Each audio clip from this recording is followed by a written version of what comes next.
Rabbil alamin wassalatu wassalamu alaika ya Rasulullah Sayyidina Muhammadin sallallahu alaihi wasallam. Allahumma inna nas'aluka bi fadli bismillahirrahmanirrahim wa bihaqqi bismillahirrahmanirrahim wa bihaibati bismillahirrahmanirrahim wa bimunazzalati bismillahirrahmanirrahim. Irfa' qadrina wa yassir amrina wasrah sudurina ya man huwa kabha ya ain sad ha mim ain sin qaf alif lam mim alif lam mim sad alif lam mim ra ha mim. Allahu la ilaha illa huwal hayyul qayyum bi sirril haibati wal qudrati wa bi sirril jabbarut wal azamati ij'alna min ibadikal muttaqin wa ahli ta'atikal muhibbin waf'al li. Sebutin ya kita.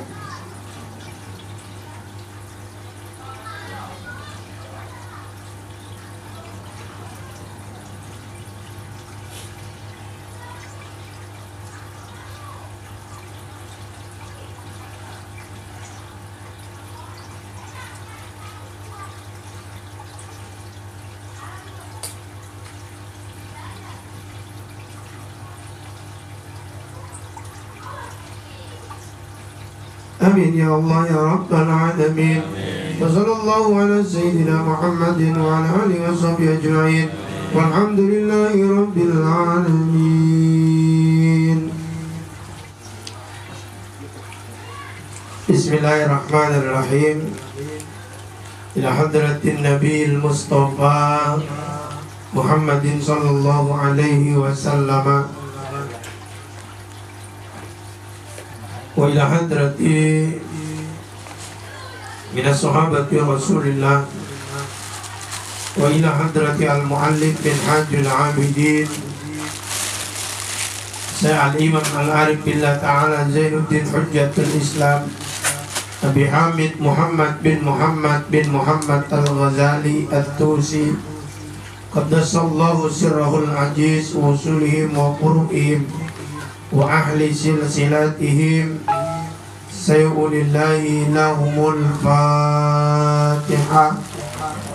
A'udzu billahi minasy syaithanir rajim. Bismillahirrahmanirrahim.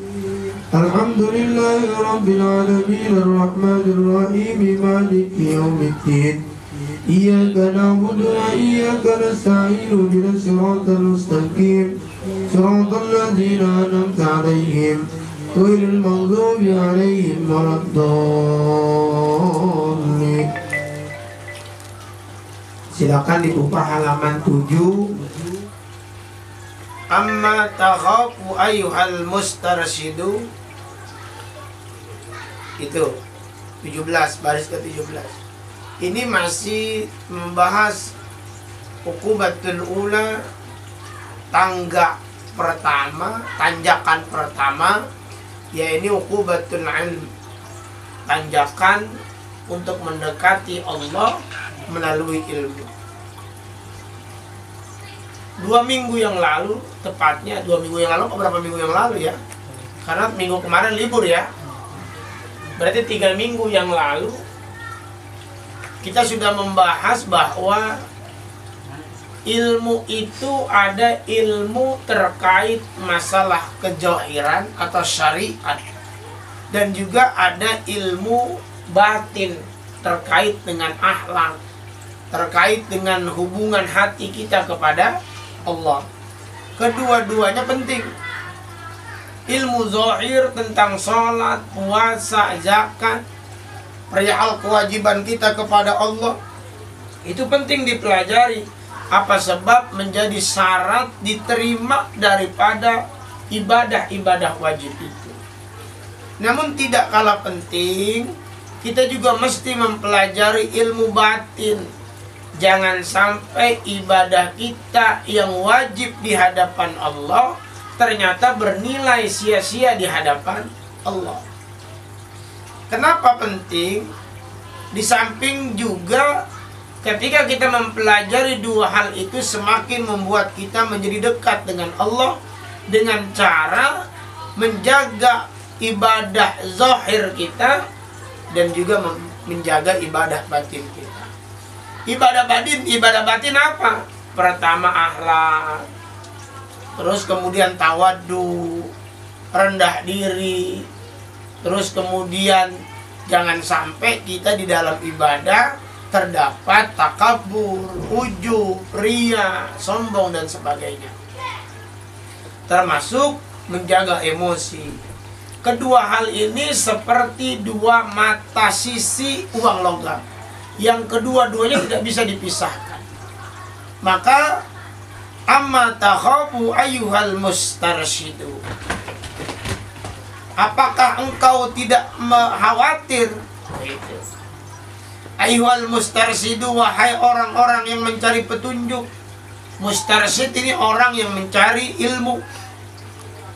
Gurunya namanya mursyid. Orangnya yang belajar namanya mustarsyid. Amma takhafu, apakah engkau tidak khawatir ayyuhal mustarsyidu, wahai para pencari petunjuk, wahai para pencari ilmu, antakuna mudayyi'an li syai'in min hadhil wajibati, bahwa engkau berada pada perkara yang sia-sia pada sesuatu ibadah wajib. Bali aktsariha, atau kita menjadi mayoritas dari orang-orang yang menyangkanya ibadah wajib itu diterima oleh Allah, padahal ibadah kita sia-sia. Apa sebab sia-sia? Kita mempelajari ilmu zahirnya lantas melupakan ilmu batinnya. Si Irfan sholat, gila lagi sholat sendiri mah rada gak khusyuk bacanya juga. Gila sholat di rumah mertua, rakaat pertama bacanya pendek aja, inna a'toina kal kausar. Rupanya lewat mertua duduk, bacanya anaba. Rakaat kedua, biar supaya mertuanya ngomong, buset anak gua, mantu gua ini, bacanya anaba. Pas ketika anaba, Allah amma yatasaalun anin naba'il azim, mertuanya keluar, Allahu Akbar. Belum kelar tuh anabanya. Karena sholatnya bukan karena sholatnya mah bener itu sholatnya, tapi batinnya salah. Maka sia-sia tinggal begitu, sia-sia. Atau sholatnya pakai gamis biar dibilang kiai, dibilang ulama. Kalau niatnya karena itu lain. Kalau niatnya gue pakai gamis ya biar mendapat sunnahnya baginda Rasul. Karena baginda Rasul ketika ditanya apa pakaian yang engkau sukai, baginda Rasul jawabnya gamis. Tapi gamis yang ukurannya pas. Pakai gamis yang ukurannya kegedean takut orang belakang injek. Lagi maju diinjek belakangnya, bisa benjol kepalanya di depan jatuh. Begitu. Tapi kalau niatnya itu. Tapi kalau pakai gamis biar dibilang ulama, pakai gamis biar dibilang ustadz, pakai gamis biar dibilang orang alim, buat apa? Maka jadi salah. Bukan karena gamisnya, tapi karena batinnya. Pakai udang-udang tuh modelnya tuh gitu. Begitu. Kalau cuma buat aksesoris, tapi bisa jadi kita pakai udang-udang supaya orang lain tertarik dengan ibadah, pahalanya gede. Kita pakai sorban nih supaya orang lain tertarik ikut sholat. Pakainya keren tuh dia sholat tuh, pakai baju gamis, pakai sorban, pakai udang-udang. Orang lain ngelihatnya jadi tertarik buat sholat, dia dapat pahala. Artinya membuat orang lain ikut. Tapi biasanya lihat dulu siapa yang make. Kalau yang makainya nggak pernah sholat, sekali-kali sholat pakai udang-udang, orang ngomongnya kesurupan setan. Apa tuh orang? Begitu. Kenapa sebabnya? Karena memang orang itu nggak biasa. Contoh lah, kita ketika ketemu ulama pakai bajunya rapi, sorban, kita jadi kepengen. kepengen pakai pakaian yang sama karena ta'alluq, karena ngikutin. Karena contoh mereka para ulama ada semangat, oh gue pengen jadi ulama, gue pengen jadi orang alim. Itu namanya semangat. Ngelihat orang dicium tanganin, kepengen, kalau begitu ntar kalau gue pengen lah tangan gue diciumin. Bagaimana caranya? Bukan kepengen cuman dicium tangannya doang, tapi bagaimana orang itu punya proses sampai dicium tangan. Jangan sampai ketemu orang begini, tangan udah begini aja, begitu. Kadang-kadang digejokin sampai hidung kita, sakit sih, begitu. Ada juga yang model begitu tuh. Gitu, saya pernah ketemu orang yang kita cium tangan sama dia, orang tua, tangannya kenceng banget kepentok hidungnya. Gitu. Sampai sekarang saya hati-hati kalau sama dia mah tuh. Bisa sakit 2 kali. Hidung kita sakit, orang digejokin begini sama dia. Bukan itunya, tapi proses supaya dicium tangannya kita harus tahu. Dulu sampai sekarang saya terus terang nggak bisa pakai udang-udang. Kalaupun pernah pakai udang-udang, itu istri yang makein. Sampai sekarang nggak bisa saya pakai udang-udang. Begitu. Makanya si Amit mau pantas jadi ulama, dia mah udah bisa pakai udang-udang dia. Begitu. Saya terus terang nggak bisa pakai udang-udang. Itu kalau saya pakai udang-udang yang makein istri. Makanya ketika itu saya ngomong yang kencengan, takutnya tengah jalan copot, saya bingung. Begitu. Karena nggak bisa saya sampai sekarang nggak bisa.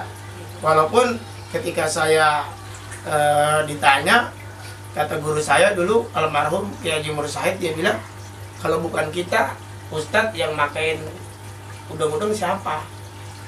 Begitu. Kalau bukan kita siapa yang makain? Itu jawaban, bukan karena meniru siapapun atau bukan karena apapun, tapi kalau bukan para guru, kalau bukan karena Pak Ustadz yang makai udang-udang siapa? Begitu. Makanya sesekali boleh. Tapi lihat lagi bagaimana pantas atau tidak kepada diri kita. Jangan sampai pakai udang-udang, pakai gamis, nggak boleh ngeliat pohon, kebelet kencing, gamisnya diangkat, kakinya mengkang, jenglocor aja begitu. Hah? Ada begitu. Kalau di Arab memang orang model begitu semua, mau yang benar mau yang agak benar pakai gamis modelnya begitu. Bahkan dia mau ke klub malam juga pakai gamis, dia mau nyawer itu pakai gamis karena memang kebiasaannya begitu di sana itu pakaiannya. Jadi, apakah engkau tidak merasa khawatir, wahai para orang-orang yang mencari ilmu, para orang-orang yang mencari petunjuk, antakuna mudayyi'an li shay'in min hadil wajibati bali aktariha. Wa tastagila bis sholati tatawwi, kita sibuk untuk sholat sunnah, wa shaumin nafli, puasa sunnah, fatakunu fila syai'in, tapi nggak ada manfaat apa-apa. Kita sibuk sholat sunnah, gua nih sunnah banget gua mah. Ngomong sama orang, lu puasa sunnah, iya. Ngomong mulu sama orang, gue lagi sunnah, mohon maaf, gue mau ngikutin Rasul. Ngomong mulu, begitu. Kalau begitu berarti bukan dia karena Allah, tapi karena kepengen disebut orang yang sangat sunnah. Ini pentingnya belajar ilmu batin.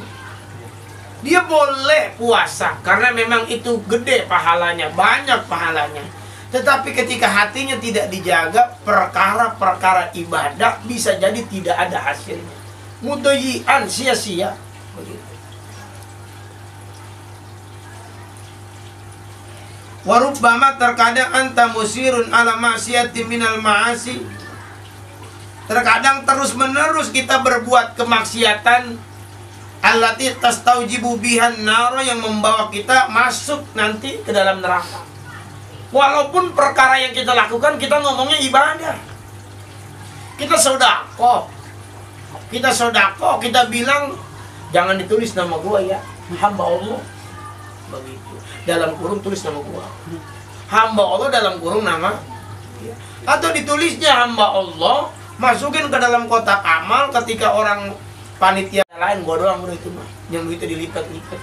Berarti bukan karena itu. Bukan karena Allah dia berbuat. Kalau bukan karena gua, oh ini masjid nggak jadi. Berarti selama ini dia bukan karena Allah, tapi merasa bahwa dirinya yang paling berhak sampai membuat ini jadi. Oh kalau bukan karena gua nih kampung berantakan. hati-hati. Ini perkara penting. Itulah kenapa Imam Al-Ghazali mengatakan bahwa pentingnya belajar ilmu bukan hanya ilmu zahir, tapi ilmu batin. Ngerasa baik di hadapan orang pun nggak baik jatuhnya. Ngerasa soleh di hadapan orang lain jatuhnya nggak soleh. Mengaku-ngaku alim di hadapan orang lain jatuhnya bukan alim. Ini penting. Saya mendapat cerita seorang alim yang ketika hidupnya sederhana, biasa saja, bahkan ketika meninggalnya pun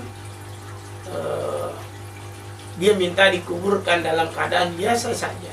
Tapi ternyata Allah mengangkat derajatnya. Bukan saat dia meninggal, tapi beberapa puluh tahun kemudian, setelah kemudian dia meninggal, Allah angkat derajatnya. Allah kalau udah demen sama hamba, pengen ngangkat derajat hamba, siapapun gak ada yang bisa ngelarangnya, gak ada yang bisa mencegahnya. Contoh, ada ulama di satu wilayah, di satu daerah, terkenalnya cuma guru ngaji, biasa aja. Dikubur meninggal, biasa dikubur meninggal sebagaimana layaknya orang-orang lain, walaupun bedanya dia guru ngaji.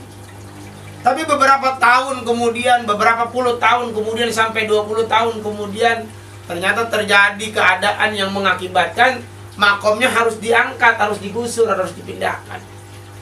Tetapi ketika dibangkitkan, ketika diangkat jenazahnya, almarhum ini masih utuh jasadnya. Apa yang terjadi? Orang-orang di sekitarnya baru sadar bahwa ini guru ngaji bukan orang sembarangan. Barulah Allah angkat derajatnya 20 tahun kemudian setelah kematiannya. Jadi jangan dianggap orang-orang alim, orang-orang yang mencintai Allah, menghadapi kematian kemudian takut. Justru dia kepengen menghadapi kematian karena tidak ada lagi tanggung jawab di dunianya kepada hal-hal lain. Dia ketika mati, ketika wafat, merasa beruntung karena langsung berhadapan dengan Allah. Jangan dianggap bahwa orang-orang yang ketika meninggal, para ulama, para orang-orang yang bermakrifat kepada Allah, lantas ketika meninggal dia diam. Maka ada kabar, walaupun ini riwayatnya belum jelas, tetapi saya memahami betul bahwa ketika Syekh Nawawi Al-Bantani diangkat kuburannya di Arab Saudi itu menjadi kebiasaan. Kalau 1 tahun itu kuburan-kuburan diangkat pakai eskavator, terus kemudian diganti di tempat yang lain, ditaruh di tempat lain, dikuburkan jadi satu. Ketika Syekh Nawawi Al-Bantani makomnya diangkat, rupanya Syekh Nawawi bukan posisi tidur, lagi duduk. Jadi jangan heran kalau para aulia illah, para orang-orang yang bermakrifat kepada Allah, ketika dibangkit, ketika dia masuk dalam kubur, di alam kuburnya dia diam. Malah sebenarnya makin senang mereka, karena tidak ada lagi kewajiban-kewajiban terhadap anak, kewajiban-kewajiban terhadap istri, kewajiban-kewajiban terhadap orang lain. Dia sibuk dengan zikir. Kalau kita beda, kita zikir aja enaknya tidur, bener ya? Waduh, kalau zikir sama tau berat bener gitu mata tuh. Begitu. Nah ini terkait hal-hal semacam ini.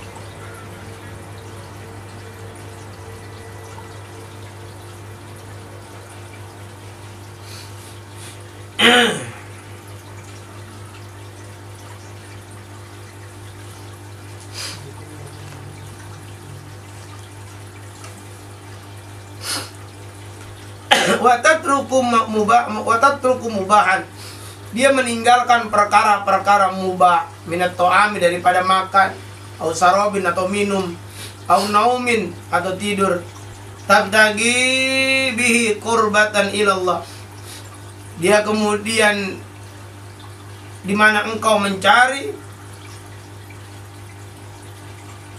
qurbatan ilallah ta'ala, kedekatan kepada Allah Ta'ala Azza wa Jalla, fatakunu bila saya, tapi nggak ada manfaat, nggak ada kegunaannya bagi mereka.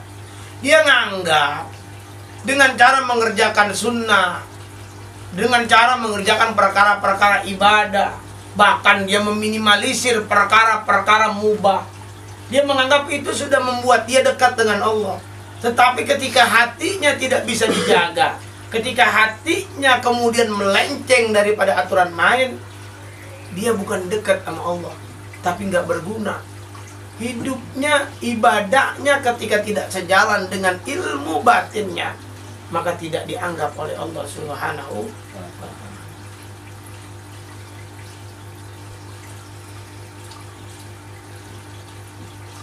Wa asadu min zalika kulli, dan lebih parah lagi daripada yang demikian itu seluruhnya, annaka bahwasanya engkau takunu fi asril amal, engkau menganggap, engkau berangan-angan, wal amalu maksiatun mahdoh, padahal berangan-angan itu adalah maksiat yang murni.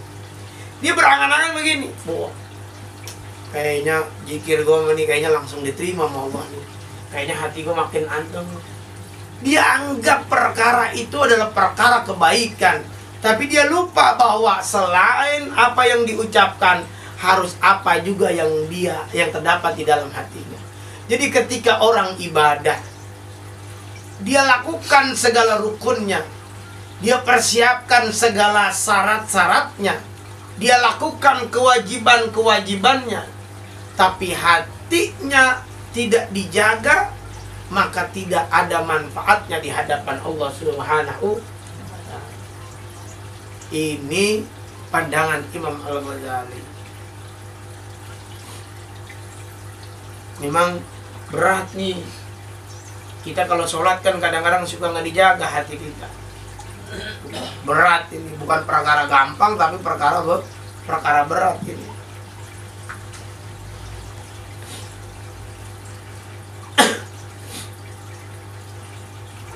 Fatazunnuhu, dia menyangka niat khairin, niat ini adalah niat yang baik, lijalika, karena kebodohannya, bifarqi baina umat, dia nggak bisa ngebedain di antara kedua ini, mana perkara yang baik, mana perkara yang tidak baik, karena memang sedikit samar di antara keduanya.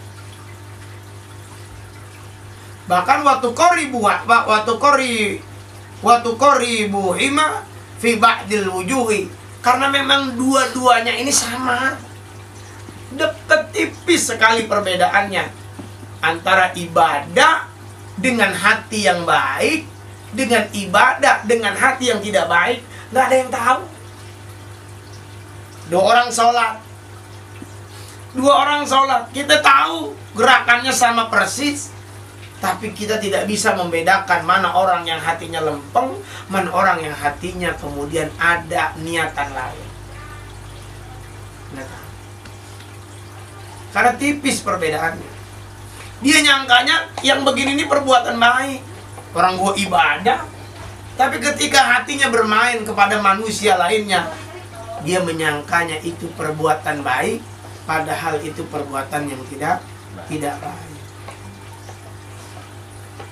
Wa kadzalika takunu fi jazain wa suhtin. Yang demikian itu dia putus asa, dia marah. Fatajunnu, dia menyangkanya dia rendah diri, padahal orangnya emosian. Orangnya suka marah-marah, orangnya nggak sabaran, tapi nganggapnya dirinya adalah orang tadarru, orang yang sabar.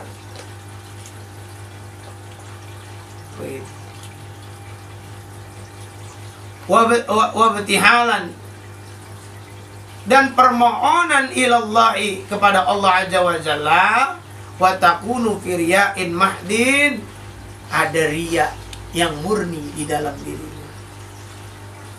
Nah ini termasuk saya di dalamnya, bagaimana supaya menghilangkan riya ini. Apa nggak berat? Ini berat. Apalagi kalau sudah mulai orang-orang ngomong begini. Apa nggak perang batin saya? Perang. Sedikit-sedikit muncul, boy, udah hebat ya. Oh, gue udah begini ya. Ini berat. Dan memang itu selalu masuk dalam setiap hati manusia. Tapi berupaya betul ditepis. Sampai-sampai tadi sore saya berpikir, apa semua orang begini kali ya? Maksud saya, apa semua orang-orang yang ngajar ngaji, apa semua orang-orang yang bergelut dalam bidang ilmu, ada kekalutan, ada kegalauan semacam ini. Tapi berupaya menepisnya. Bahkan bukan cuma itu. Ketika saya baca kitab ini, terus kemudian saya ngomong dalam hati saya, apa kemudian dulu Nabi semacam ini? Apa kemudian Imam Al-Ghazali dulu semacam ini? Terbayang bagaimana kemudian ribuan tahun ketika membaca, bagaimana ngukurnya orang-orang yang ibadah, terus kemudian batinnya ikut bekerja dalam ibadahnya. Sementara kita di zaman sekarang ini luar biasa, apalagi zaman canggih model sekarang. Media informasi begitu sangat tidak bisa dipisahkan dari setiap orang. Kalau dulu orang ngaji biasa aja, yang butuh ngaji datang ke rumah gurunya ngaji. Begitu. Kalau sekarang banyak orang-orang yang kemudian menggunakan media sosial untuk ngaji, lantas nggak pernah bertemu dengan gurunya karena ngerasa gampang. Di samping itu, seorang guru harus tahu bagaimana cara dakwah supaya dakwahnya bisa kemudian masuk bukan kepada orang-orang yang cuma datang doang, tapi orang-orang yang belum mau datang boleh jadi dapat hidayah karena ngelihat lama-lama kepengen datang. Itu perang batin. Maka saya ngukurnya ketika bikin YouTube, saya selalu bilang, saya mau ngejar subscribe. Apa itu namanya? Saya ini mah begitu ya. Kenapa? Karena perang batin. Bagaimana kemudian hati saya supaya murni karena Allah. Tetapi di sisi lain, bagaimana caranya saya supaya orang lain itu mendapatkan, boleh jadi saya menjadi mutawassil. Menjadi mutawassil apa? Mutawassil supaya dia mendapatkan petunjuk. Tugas saya cuman nyampein. Perkara orang itu kemudian tertarik atau tidak, apakah orang itu kemudian mendapatkan hidayah atau tidak, dikembalikan kepada hak Allah sebagai hak penentu siapa yang Allah berikan hidayah. Tapi di sisi lain, beberapa teman-teman saya bilang, waduh, saya terus terang, beberapa diskusi di antara para pengajar, saya terus terang sampai saat ini belum mau main ke media sosial. Karena menganggap khawatir dengan begini-begini. Itu selalu bertolak belakang. Dan sampai tadi sore pun saya masih berpikir. Tapi saya coba tepiskan pikiran. Mudah-mudahan niat saya bukan karena kepengen dipuji orang. Mudah-mudahan niat saya bukan karena kepengen terkenal. Mudah-mudahan niat saya bukan karena begini tertarik perkara-perkara dunia. Bukan. Tapi saya harus jalanin sebagaimana Rasul pernah bersabda, antum a'lamu bi umuri dunyakum. Engkau lebih tahu bagaimana duniamu, sehingga dakwah itu jangan sampai tidak sesuai dengan perkembangan zaman. Karena dari media sosial ini yang jauh ikut ngaji. Ada yang dari Madura, ada yang bahkan ada yang dari London. Ini ada yang dari London nonton begitu. Beberapa kali WA Messenger ke saya, terus kemudian merasa bersyukur. Dan memang ini dakwah. Tapi jangan dianggap dakwah begini itu dakwah yang enteng, berat. Beratnya apa? Ada sesekali nafsu masuk ke dalam diri. Begitu. Makanya terkadang kalau lagi tinggi pengen bikin video munculin. Ketika lagi rendah ngerasa begini malas bikin video. Itulah tadi bertentangan dengan perang batin. Begitu. Tapi saya berdoa dan berusaha supaya tidak sampai sedikit pun ada niat kepengen dunia. Innamal a'malu binniyat wa innamal likulli imri'in ma nawa. Faman kanat hijratu ila dunya aw imra'atin yunkihuha fa hijratuhu ila Allah wa rasulih. Wa kanat hijratu ila Allah wa rasulih fa hijratu ila Allah wa rasulih. Faman kanat hijratu ila dunya yusibuha aw imra'atin yunkihuha fa hijratuhu ma hajara ilaihi. Nah, ini penting. Termasuk kalian juga. Kalau berangkat ngajinya niatnya pengen disebut Aku mah biar disebut ini, biar disebut itu, maka nggak dapet. Aku mah biar nggak diomelin orang tua, gue ngaji aja dah. Kan udah sampai sana gue main aja. Model kayak si Ibnu, model begitu tuh. Begitu. Kenapa? Yang menentukan kamu berhasil atau tidak diri kalian sendiri. Tergantung daripada niat.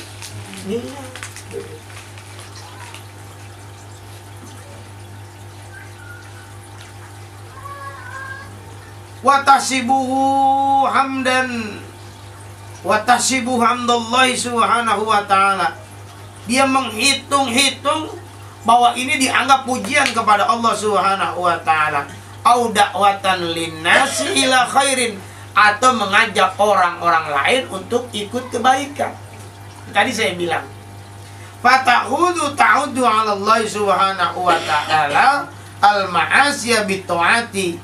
Tuh, ngeri. Kenapa? Dia menghitung-hitung bahwa dianggapnya bahwa ini bukti pujian dia kepada Allah. Dia mengajak kepada manusia ilal khairi, kepada kebaikan. Fata'khudhu ta'uddu 'ala Allah subhanahu kul ma'asiya bit ta'ati. Padahal apa?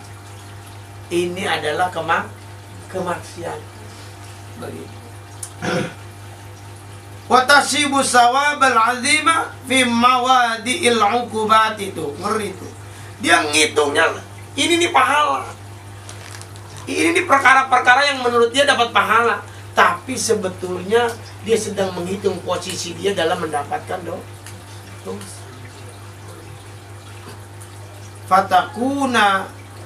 Fatakunu fi gururi azim. Dia dalam keadaan yang tertipu, wa ghaflatin, dan dalam keadaan lalai, khobihatin, yang keji. Fahadhihi, dan keadaan ini, wallahi, demi Allah, musibatun fadhi'atun lil amilin, adalah musibah yang mengerikan bagi pelaku-pelaku ibadah. Coba tuh. Selama ini kan kita ibadah, kita anggapnya kita biasa aja, mungkin diterima sama Allah kali ini. Tapi ternyata ada perkara lain dalam tinjauan tasawuf menurut Imam Al-Ghazali. Bukan cuman syaratnya, bukan cuman rukunnya, tapi bagaimana kita adabnya. Makanya saya dulu ngaji dengan Kiai Mahfud Asyir. Bagaimana sih kita mendapatkan sholat yang baik? 3 hal yang mesti ada pada diri kita.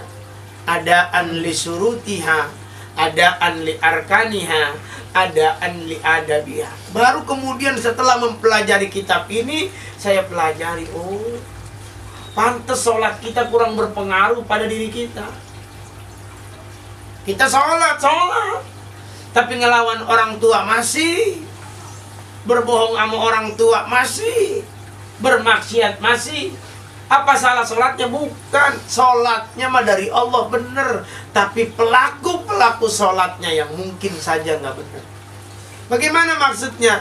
Syaratnya boleh jadi dilengkapin. Dia bersih dari najis, suci dari hadas. Rukunnya barangkali dikerjain, segala rukun-rukun sholatnya dikerjain. Tapi li ada bihaknya, adabnya dia di hadapan Allah, akhlaknya dia di hadapan Allah, batinnya dia di hadapan Allah boleh jadi salah. Dia sholat ada niat yang lain, dia sholat ibadah batinnya boleh jadi salah. Nah, ini sebagai catatan penting dari saya, bahwa penting belajar ilmu batin sebagai pelengkap daripada ilmu-ilmu zahir kita. Wallahu a'lam bishawab. Faji'atun lil amilina min ghairi ilmin. Jadi musibatun faji'atun lil amilina min ghairi, musibah yang besar bagi orang-orang yang ibadah kagak punya ilmu, baik zahir maupun batin. Wallahu a'lam bishawab. Al-Fatihah. A'udzu billahi minasyaitonir rajim. Bismillahirrahmanirrahim. الحمد لله رب العالمين الرحمن الرحيم مالك يوم الدين إياك نعبد وإياك نستعين اهدنا الصراط المستقيم صراط الذين أنعمت عليهم غير المغضوب عليهم ولا الضالين.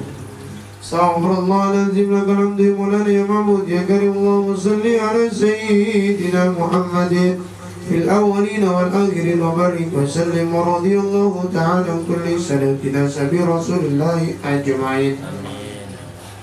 حمدا شاكرا حمدا ناعما حمدا يوافي نعمه ويكافئ مزيدا. يا ربنا لك الحمد كما ينبغي لجلال وجهك الكريم وعظيم سلطانك. اللهم صل على سيدنا محمد وعلى آل سيدنا محمد.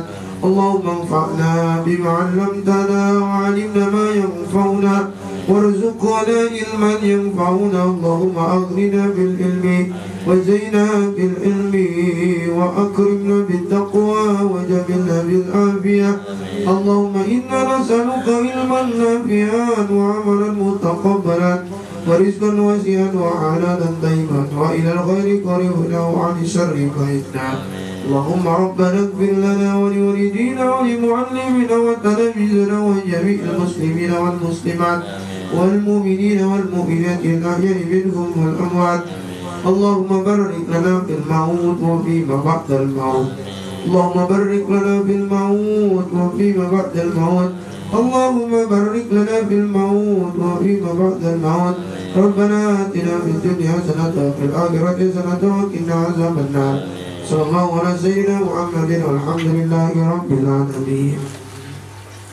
Besok pengajian di Masjid Al-Isra habis maghrib. Jadi anak-anak santri langsung ke Masjid Al-Isra ya. Di Alida tahu Masjid Al-Isra? Belum.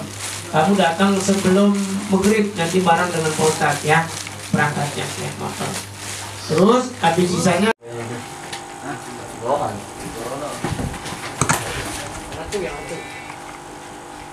ya. Belakang aja Pak. Balik.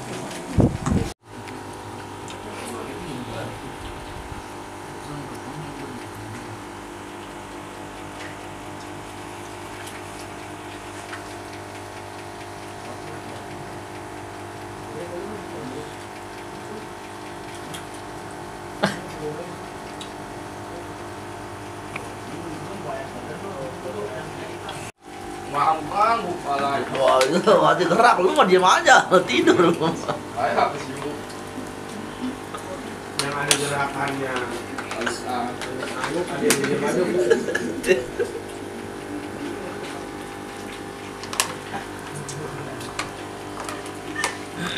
Jadi macam-macam.